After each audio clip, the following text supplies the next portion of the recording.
Welcome, everybody. Welcome. Welcome. Okay, oh, good. Okay, sorry. Now people can hear me. Welcome to San Francisco Zine Fest 2025's Oh, the Horror panel. I'm just going to do a little bit of housekeeping, and then we will turn things over to our wonderful panelists. So just to give you a sense of what's going to happen, I'm going to do a little intro, talk about our house rules and expectations. Then the artists are going to talk, which I know is what you are all actually here for. And then if you all in the audience have questions, comments, things to talk to our wonderful panelists about, you will have time to do that. And then we'll do a little closing housekeeping. So I want to talk a little bit about San Francisco Zine Fest. Founded in 2001 as a gathering place for writers and artists from around the world, but especially the Bay Area. It was typically held as a one-day fest at the County Fair Building in Golden Gate Park. And after 2 years of virtual fests during COVID, we returned to in-person at our 2022 festival at a new venue right here, City View at Metreon. We have over 230 artists exhibiting this year at the festival, with programming including screen printing workshops, zine making workshops, San Francisco Public Library giveaways, and multiple panels with guests. I want to talk a little bit about our Safer Spaces policy. We are committed to providing a harassment-free experience for everyone, regardless of gender, gender identity, expression, sexual orientation, disability, physical appearance, body size, race, or religion. We will not tolerate harassment at SFCF events in any form. Individuals violating the Safer Spaces policy may be sanctioned or expelled from the space or the event at the discretion of any SF Zine Fest organizer.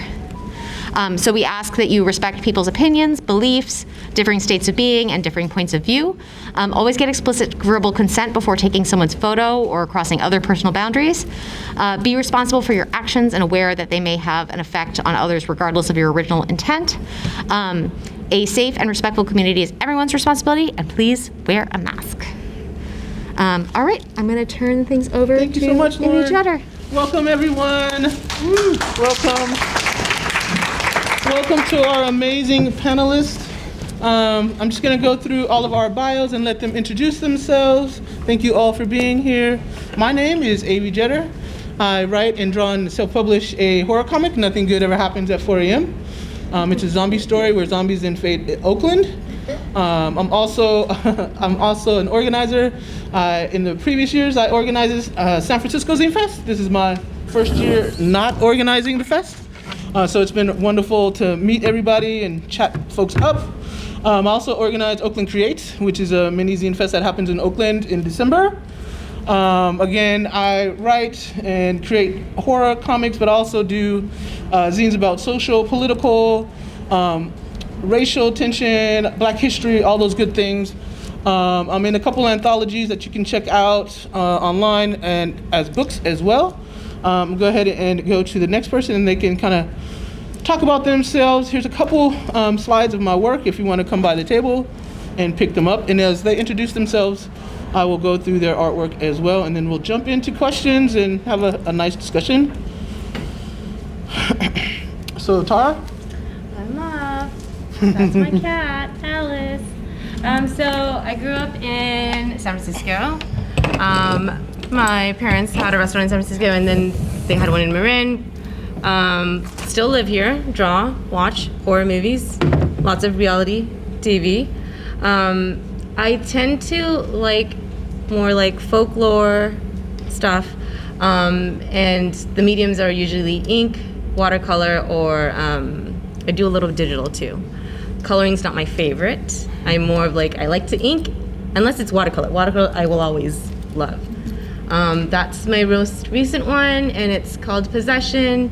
It was based on a script that my partner wrote, and it was for a short film, and I really, really liked it, and I was like, I'm gonna take it and make it into this. Nice. So, yep. And so up next, we have Harry Nordlinger. Hello. Do you want to pass the mic? Thank you so much. Thank you. Oh, great. Hi, my name's Harry Nordlinger. I'm an artist and cartoonist living in the outer Richmond, out by the beach. I edit and I edit and publish a horror anthology called Vacuum Decay. It's been running for 5 years, 7 issues. Each issue has about 8 or 9 different cartoonists doing 8 or 9 horror stories. Avy here was actually in issue 2, I believe. I also have my own solo comics. Shadows Over Springfield was my Simpsons bootleg comic that is a horror noir take on the town of Springfield. And I mainly focus on a more surreal or existential type of horror. There is some like gore and monsters, but I mostly try to get at mood and tone and atmosphere. I also do a lot of illustrations for the Balboa Theater where I work and am the projectionist, which you can see up here. And yeah, I'm a big horror guy. Nico is up next. Hello everyone, I'm Nico, or SKELEHIME online, and I'm a horror cartoonist. I draw a bunch of stuff. Generally I'm interested, when I draw horror comics, in eliciting sort of like a physical fear response. I'm really interested in like creating the fear response even in a medium where there's no sound or movement, so I can't just like jump at people. And so a lot of my comics that I've made, you know, I'll have sort of like an idea of a technique that might work, and then I just give it a whirl. And I think, I don't know, sometimes it works, sometimes it doesn't. I often write about ghosts. I like to write about haunted technology. This one's about a killer Tamagotchi.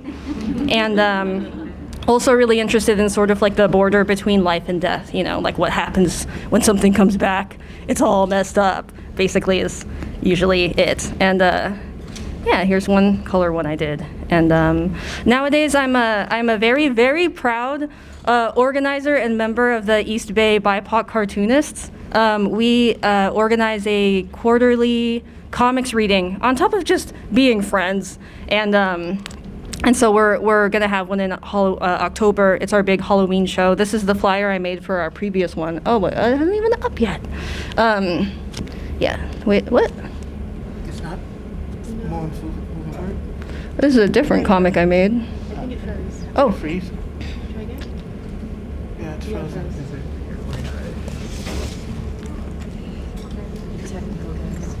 Technical Ghost. And in any case, I have so much fun doing that stuff. And here's a comic that I made specifically for a reading that takes place in the venue where we do the readings. And so that was fun. And yeah, I'm really excited to be here to be talking about comics. Awesome. Thank you so much. So we'll jump right into the questions. My first question, if anybody can answer, so what brought you to horror versus another type of genre? I mean, I can go first. I just never got into rom-coms or drama or anything like that. Like, my fantasy is Michael Myers. Like, so, like, the same way someone would watch, you know, a romantic comedy, I'm like cheering for Freddy Krueger to decapitate someone. And so I just decided to do that in 2D. And of course, it's a lot of fun to kill people on paper. You take out all your stress and angst and don't go to jail. And so that's kind of what brought me to horror comics. Anyone? Well, when I was growing up, I was a really scared kid. I used to have really bad insomnia, and I would be up all night till like literally till the sun came up a lot of the nights, just being scared in my bed. And I was really like kind of paralyzed by fear. It was like a huge part of my childhood. And a lot of nights I would like sneak out and watch cartoons in the living room to try to like, you know, cheer myself up or whatever.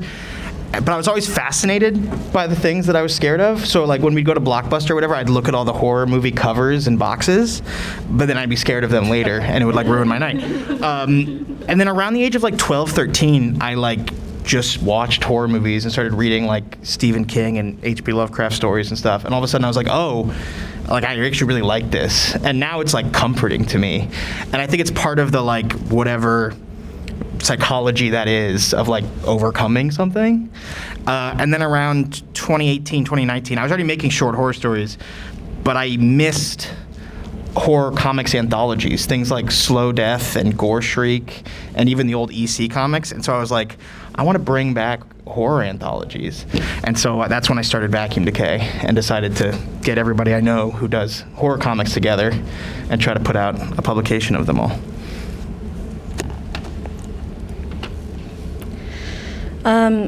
I have a similar story. I grew up very scared of horror movies. I really hated them, and only in adulthood I started reading a lot of creepypasta, and it got this idea going in my head that like I think maybe the reason why I didn't like horror movies is because I just don't like the feeling of being startled. But in a medium where I know I'm not going to be jump scared, suddenly I'm really into it. And so I think after reading a bunch of reading tons of books, and now I do watch a lot of horror movies.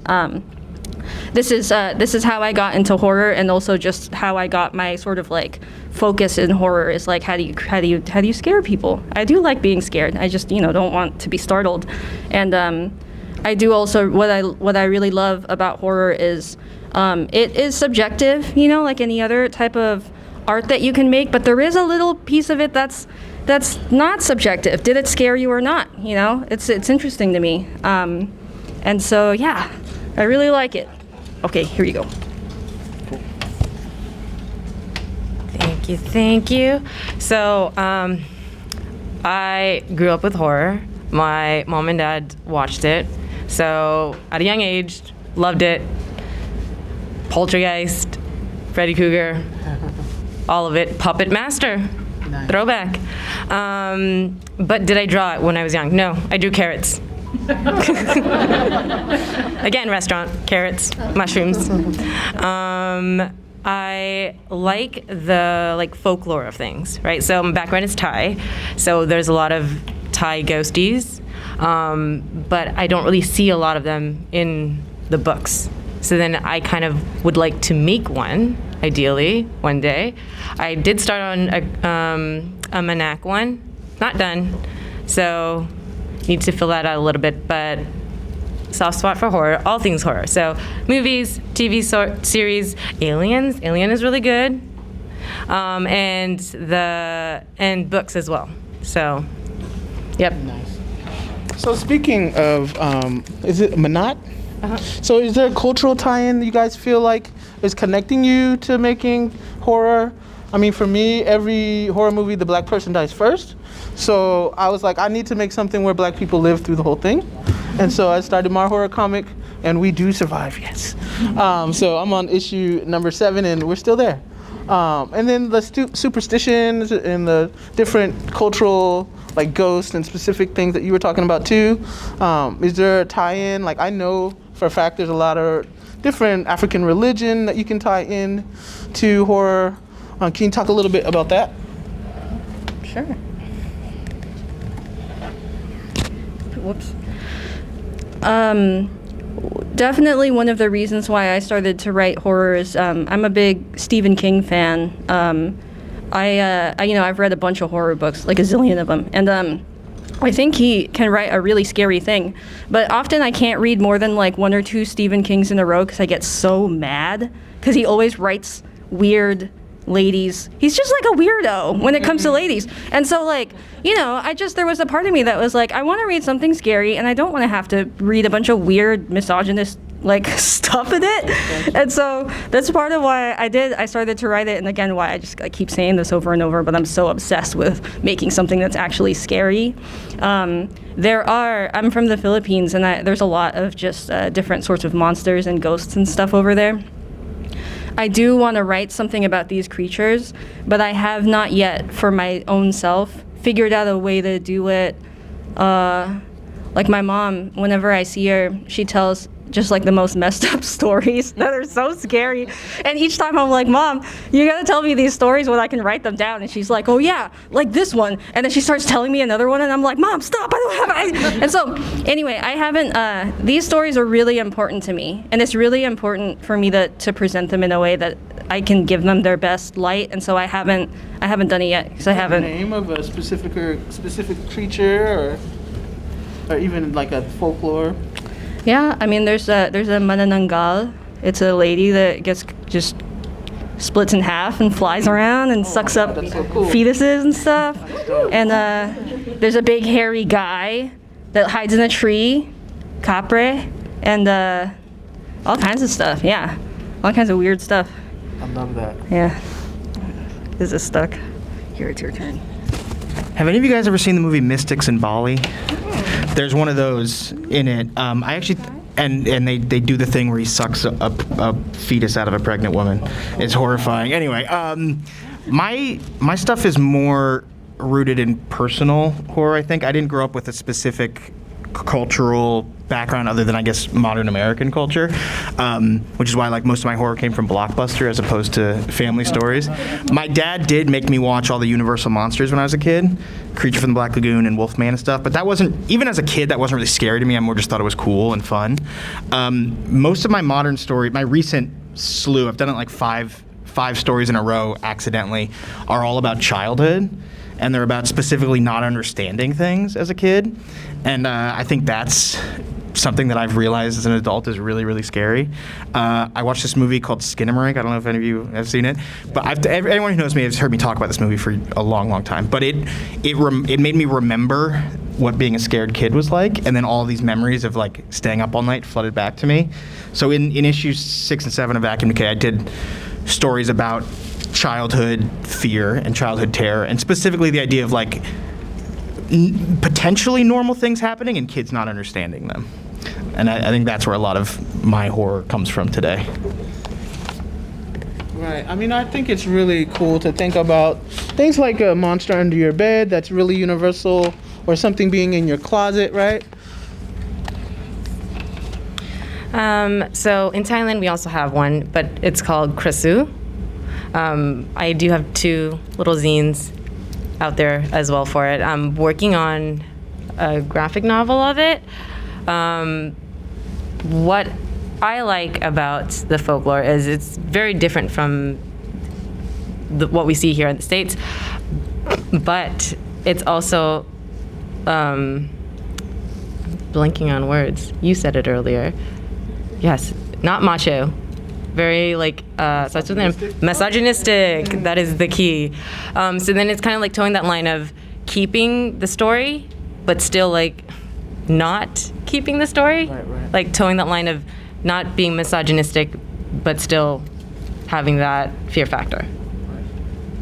So do you feel like does it create a fear of women, or? Oh no, the women always get the shit in the stick. So when you say it's misogynistic, is it because it's from the male gaze, or explain a I little think bit more how it's that- like, so with that one, it's a woman. She was, the original story, I think it was a Cambodian woman, princess, and she was supposed to be married to a nobleman, but her heart was for another. They got caught, so she was destined to die. She found a witch doctor that was going to basically save her body from its death by fire. It did and it didn't. Basically, her head was saved, her innards were saved, but everything else was not. So then she has to roam the countryside at night for food, and then come back to a body. So anybody's body. Got it. Yeah. That's so awesome. I don't know why that's so exciting to me.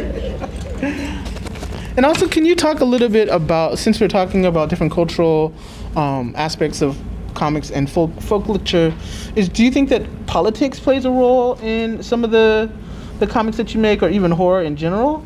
I feel like a lot of things can be kind of snuck into horror genre versus just an everyday drama, or it's a direct political film, like a subtext of horror. Do you feel like that's effective? I really feel like Jordan Peele does that super well.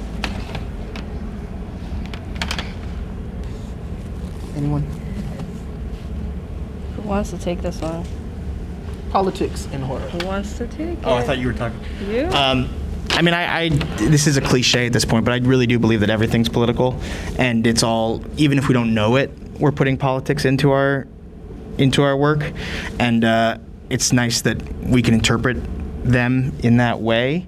I feel like right now in our current era in movies, there's a real trend of what's the term? Subtext to all of our horror. First off, most horror is about our deeper fears. If you watch a lot of movies from the 70s and 80s, many of them are about the fear of your kids dying. That's what The Exorcist is about, and Pet Sematary, and a bunch of other horror movies. And now we have fears of our society. And I think that goes back to zombie films. Night of the Living Dead and Dawn of the Dead are both very political horror movies about fears of societal ails. And then in the modern days, there's a movie out right now called Weapons that's about fear of school shootings and fear of the greedy older generation sucking the life out of the youth. And obviously Jordan Peele has had a 3-movie run of very political and very subtextual films that have a lot to say. And I think even people who don't set out to have a statement are inherently making a statement. I think like Texas Chainsaw is a movie that has a lot of political stuff to say, even if you're not considering it or looking at it that way. Hey, go ahead. Were you gonna say something?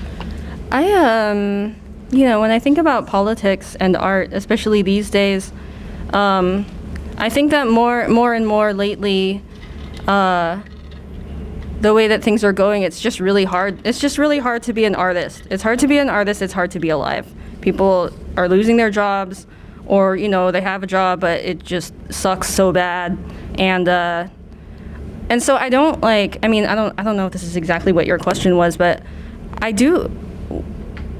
if I would love to make a story that is so incisive, about some kind of current political thing, but I really feel like lately I'm just giving everything I have to even continue to make art in the first place, without going bananas crazy.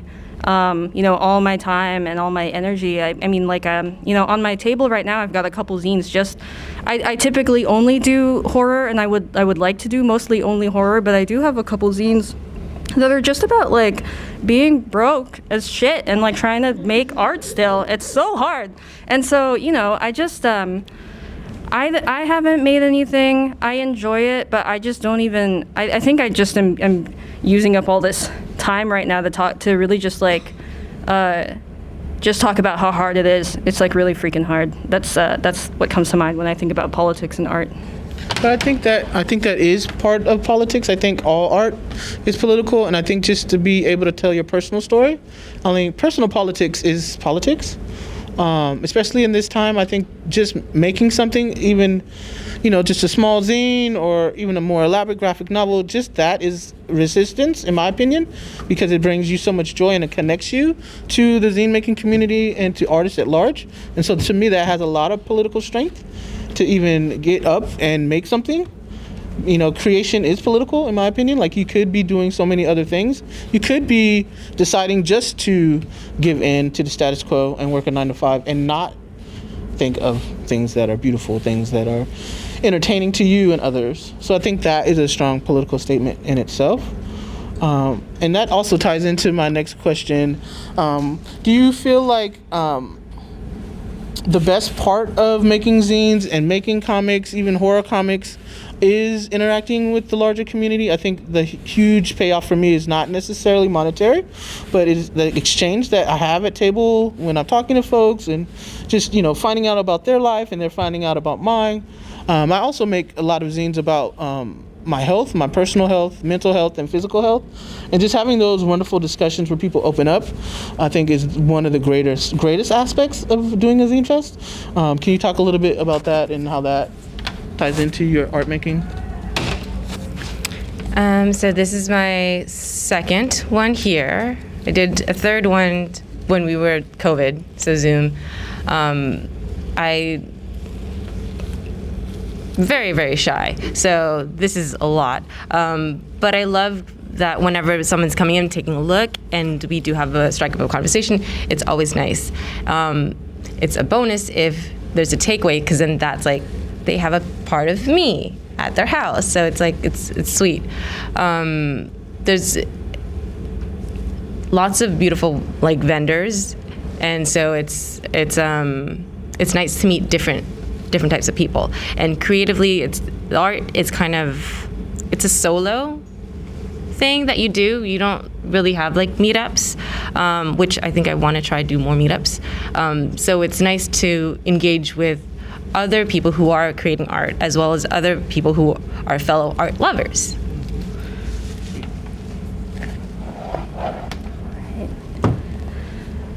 When it comes to my horror work, I really prefer to have sort of like nothing to do with it. I'd like to just draw it and then just send it out into the world, and people can just have their own, opinions about it.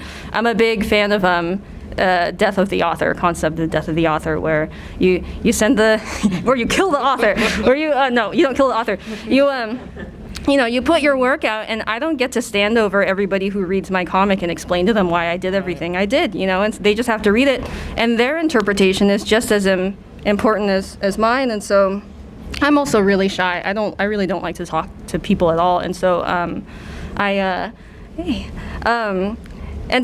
this is sort of what I have preferred for a while, is to just make the art and then let it stand on its own. And then a few years ago I had this I just had this big professional failure where I had a book deal I was really excited about, and then it went down the toilet, and then for years after I had this horrible art block. I didn't make anything good for a really long time. It was very painful. And during that period of time, I started organizing the East Bay BIPOC cartoonists, and it just lit me up. I mean, I wasn't making any comics because I couldn't, but to be able to talk to other cartoonists and work with them to make these readings and see them make their work and make a platform for their work was so, I don't know, it just gave me a little more juice, and so It fuels you. I mean, I think that's why I organize as well. Yeah. It really does fuel your inspiration and your creativity, like you're saying. Yeah. Absolutely. It was, it's just something I didn't expect, because I've always just been a loner, or just making things on my own. And so I'm so grateful to that group. And I don't know how it connects to my own stuff, but community is really very powerful. I think that as a cartoonist, you kind of lock yourself away in a little room and you make your little comics, and it can be very isolating and very lonely.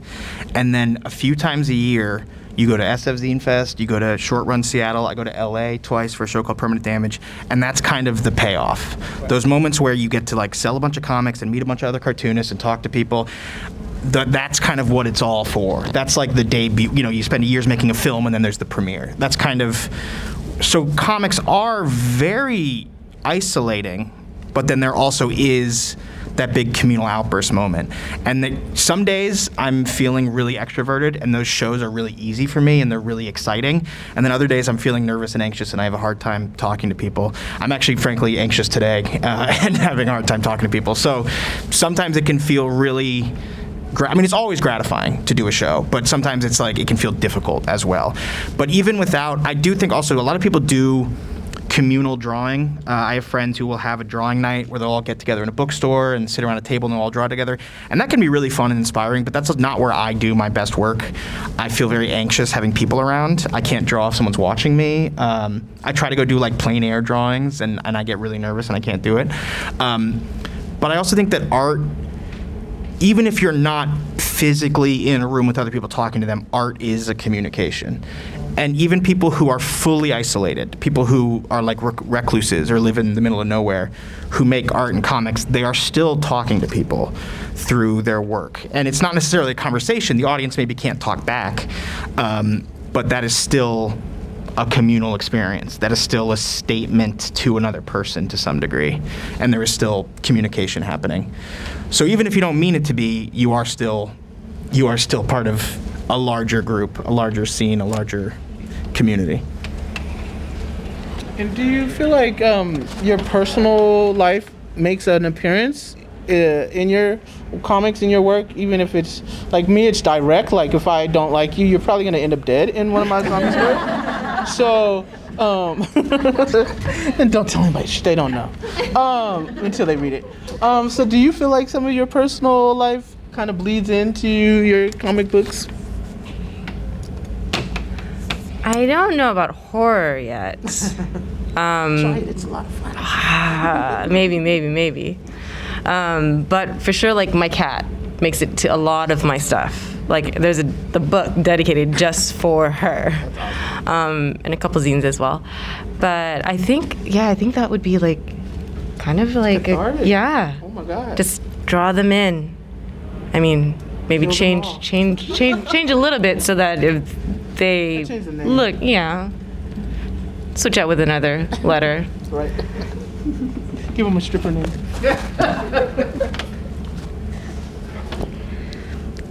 I can't say that I put much of my personal life into the comics. I'm really just trying to scare the beans out of people, and so I'll just do what I think is scary. I said earlier that a lot of my childhood stuff has shown up in my comics. I don't ever make autobio, but I do absolutely channel my own feelings into my comics. I did in issue 4, I did a 20-page story, which is long for me. That wasn't autobiographical, but it was a metaphor for my lifelong struggle with insomnia, and I really tried to carry turning something that's very everyday that I deal with, it's just a little nuisance, but turning it into overwhelming horror. And it was my poorest received comic to date. Nobody cared. I think it was not literally, but it just I just think people didn't understand what I was going for, and I was oh, maybe this is too personal. Yeah. And then I think I was maybe it's too personal. Maybe. And then I have a script for a full-length comic, and I sent it around to a few friends, and I'm really concerned that it's too personal and no one else is going to get out of it what I get out of it. And then there's an element of well, even if no one likes it, it's still probably good to make it and then get it out. I don't know. We'll see. No, I make a zine about it's really personal about sleep and sleep apnea and insomnia.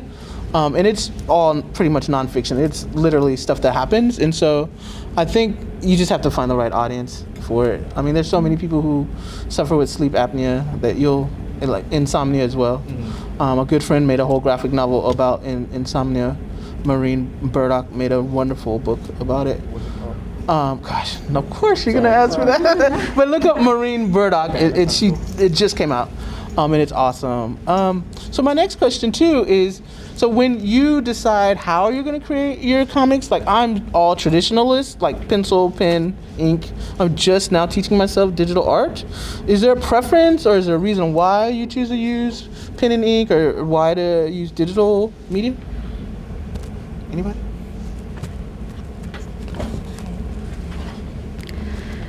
I have more fun drawing traditionally, but I usually wind up doing digital, just Procreate on the iPad. It's because comics are such a slog. It takes so long. You have to draw the same thing over and over. And so I really think that the most important thing, at least for me with comics, is to just take as many shortcuts as you can, and so that it'll really get done. And yep.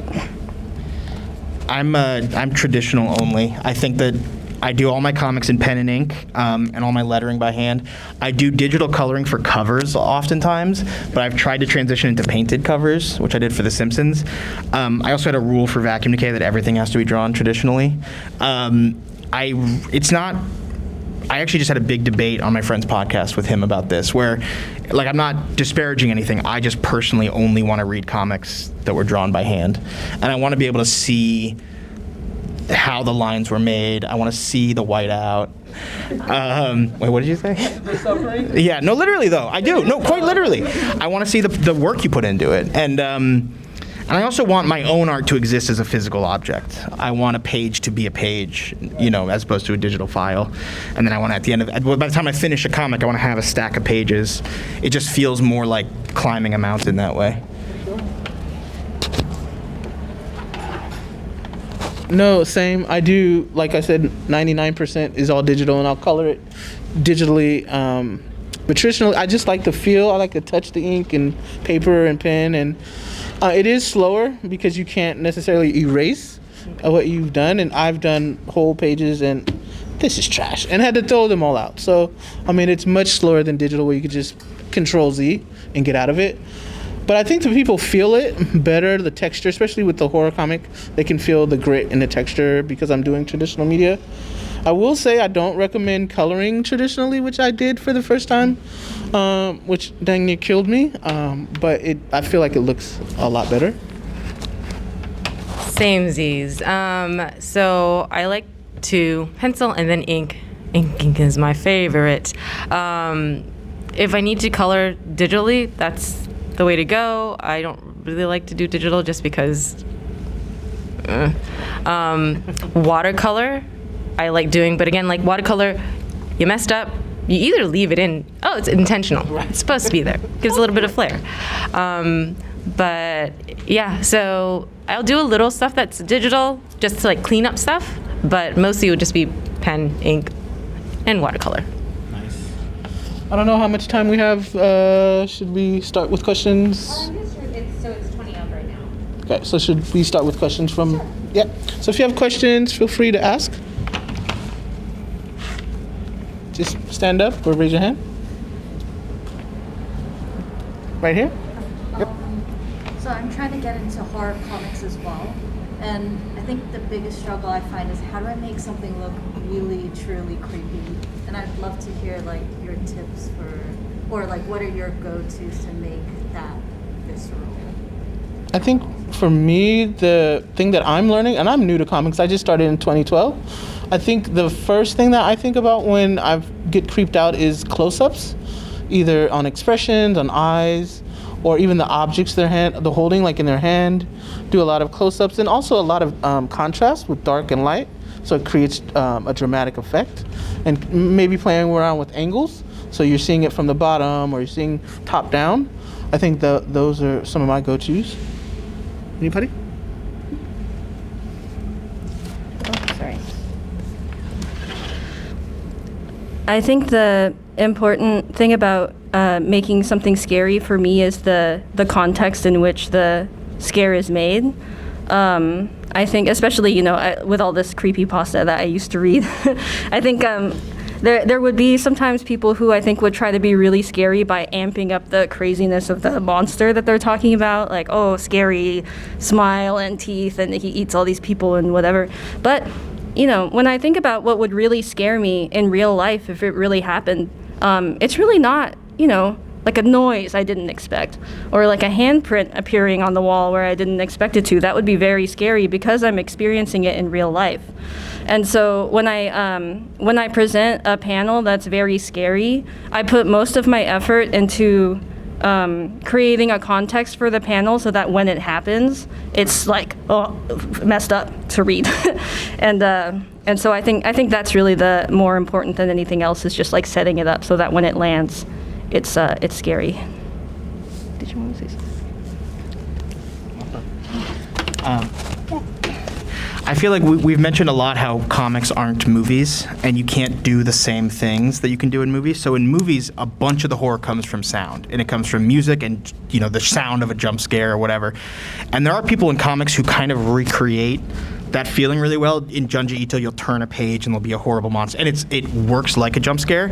I feel like there are people doing that so well that I haven't really attempted it. I feel like the thing that I'm trying to do to make horror is tone and atmosphere. I try to build a mood. I try to have a lot of quiet, empty panel, not empty literally, but like empty of action panels between things happening. I try to build suspense, which is also what my favorite movies do. If you look at, you know, not that I'm comparing myself to this, but if you look at David Lynch or Texas Chainsaw Massacre or Last Year at Marienbad, these empty, quiet moments are what really fill the dread. And there's a page in Shadows Over Springfield that's just empty rooms in the Simpsons house after something horrible has happened to the whole family.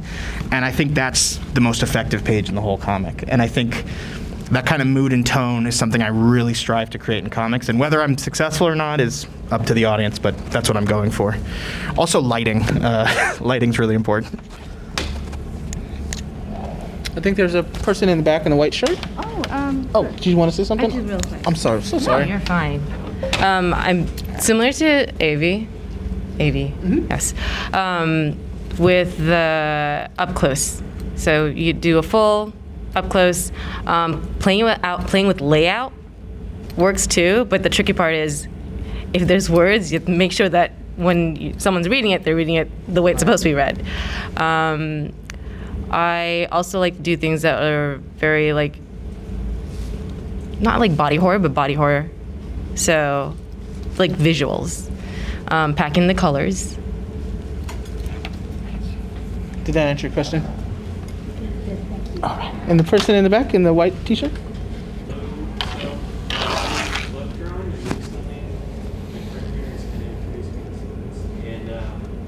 I'm wondering just how all of you kind of got into that, and if maybe having fun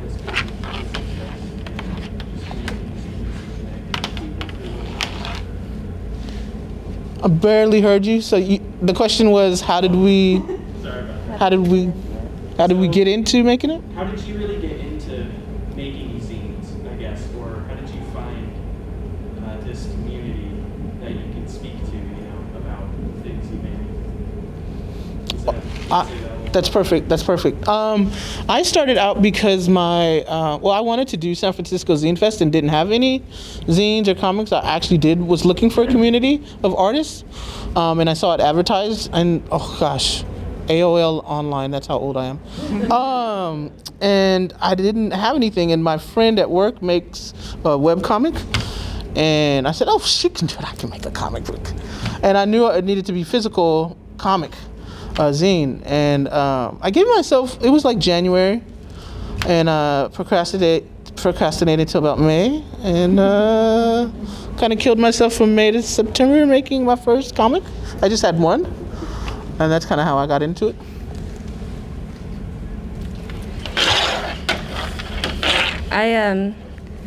I came up during the sort of like golden age of webcomics, I want to say, in the 2000s. And I understand comics to be a medium where you can kind of just like do whatever you want. I mean, this is how it was in webcomics. You could make a comic, that infringed on copyright or just like whatever. You could just like insert yourself into Pokemon world and have a team and stuff. And then people would read it. That's the wild thing. You could put it online and they would actually read it, which is like so cool. And so it's a medium for me that I've always felt like it. You don't have to ask for permission. You really can just do whatever you want. And I think zines are a great format for that because any kind of small press, if you can like make the book, you can give the book and people can just read it. You don't have to go through this sort of like traditional publishing gatekeeping thing where they're really only going to publish things that they know that they can sell. And so I think that's really fun to just go out there and read a bunch of stuff that is just so strange. You asked if having fun is the key to getting it. I think when I first made comics, I was 6 years old, and I was having fun making like little superhero parody comics that were like funny that me and my other elementary school friends made. And we did that for years, and it was very fun, and that's how I got into it. But I think at a certain point, it has to become work, and it becomes really, really hard. And you kind of have to get into the mindset of treating it like work and treating it like a job that has to be accomplished, because making comics is a long thing. And I would always start comics, and then after 2 pages I'd get bored and I'd stop. And it wasn't until I kind of had a little bit more discipline. I'm also not successful, so don't take my word for it. But I had to have a little bit more discipline to get a full 24 to 30 page comic finished. You really have to like buckle down and treat it like work, because it will take 100+ hours. It's so. But you should have it should start with fun. Like anything you love, it should start with fun, and then it should become a job, a struggle.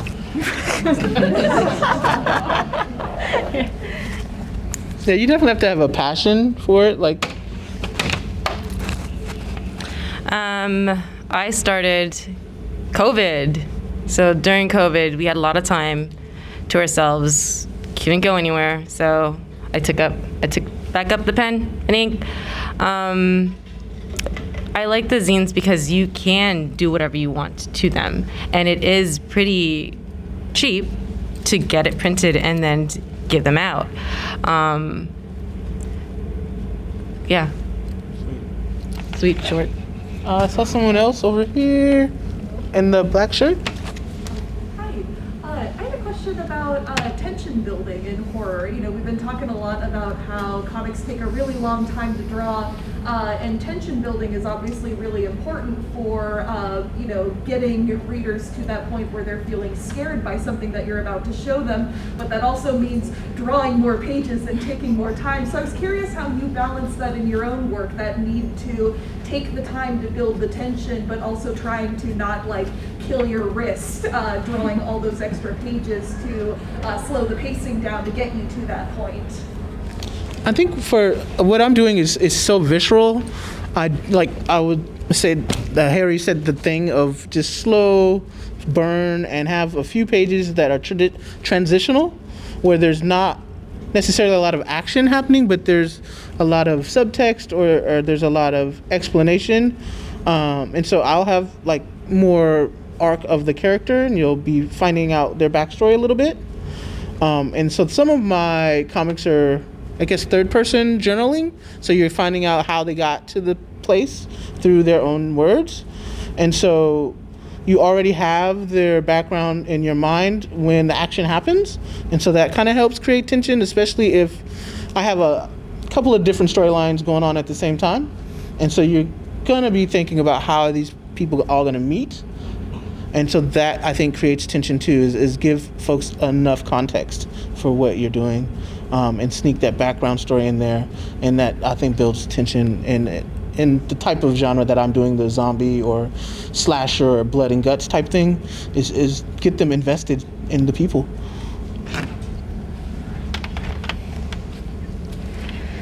I would really agree with that. I like to do a similar thing. With my scares, I'm really big into misdirection and sort of like distracting people with something. There's one comic I did where it's just like a couple kids just sort of like they're investigating an urban legend. And most of the comics is just them just like chopping it up or like talking and like maybe flirting a little bit. And so like I put a lot of effort into writing this conversation between the two of them so that it's natural and you're sort of like reading about these two teens just like doing their thing, so that when the scare happens, it just sort of like comes out of nowhere. I think that's important, is building the context, just like Avy was saying, and telling a story that could stand on its own even without the scare. You know, there's people in it, people that are really people saying people things, doing like a whole story, like a real actual immersive setting for the scare. I think is just the most important thing, at least for me. And also another thing, I mean, cartoonists I think have a lot of power when it comes to this sort of thing, because you can lead the reader's eye, you know, depending on how you compose your panel, and then on top of that also where you put your speech bubbles, how you lay your pages out so that they have, because you know that every time they turn a page it's going to be like some number of seconds that slows them down, and then you can sort of like, depending on how you've composed the page before, you can sort of predict where their eye will land when they turn the page. You know, little things like this, I get so obsessed on it, just like thinking all the time about like how people are looking and thinking about it. But I do think that, you know, all of this stuff added up contributes to, like, however you can influence the reader to see something or experience something in time will contribute to the type of scare that you're trying to do. I feel like the best way to do that is visually, and that's what I've tried to do the most in my comics, is have visual buildup. I'll have whole pages without dialogue. There was a comic called Slash Them All from a few years ago that was very good at building tension through visual storytelling. And then when scary things would happen, he would do this fragmenting of the action where it would kind of be like a Hitchcock scene, where he would show all these different angles and snapshots of how the horror and the murder happens. And I think it's the build-up and then the explosion is a really hard thing to do in comics. I'd love to talk to you after the panel and show you examples of how I've tried to do that, and you can decide if I've succeeded or not. But yeah. And then you had a question as well? Oh, I'm sorry. No, you're fine. I'm so sorry. I keep skipping you. You're fine. What was the question again? Oh, the question was how to build tension. Oh, building tension. Building tension. I had a thought and then it flew away. The thought, well, if it comes back, maybe if it comes back. You right here in the beautiful watermelon shirt? My question's sort of a build-up off of previous topics. You guys talked about how you got into horror. You guys talked about how you got into comics. My question is, how did you decide that you were going to make your first horror comic? Like, what was the inspiration that made you think, oh, I want to make this? Anybody? Like I said, I wanted to get into San Francisco. This was 2012. I wanted to get into San Francisco Zine Fest. But also, I'm a huge horror movie fan. So from the creepy B movies that you can see the microphone and the, and the screen, to the most elaborate horror movies. I love them all. So I was destined to make a horror comic book.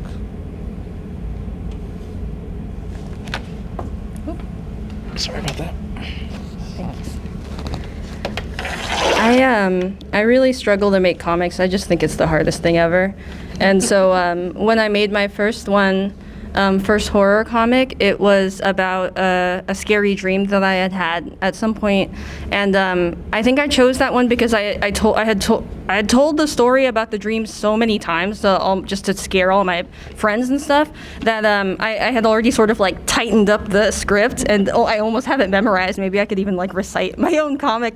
But and so that just made it easier. And I really am like, I cannot stress enough, not that anyone's asking me about this, but like comics, it's so hard.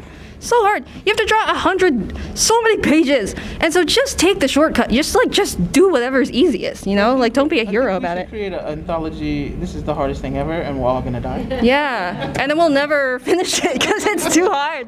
But yeah, that's the one that came first because it was already written, essentially. If you pass it to her, I feel bad that I... Oh. Okay. Tension came back. Okay, so with tension, I like doing details in the background.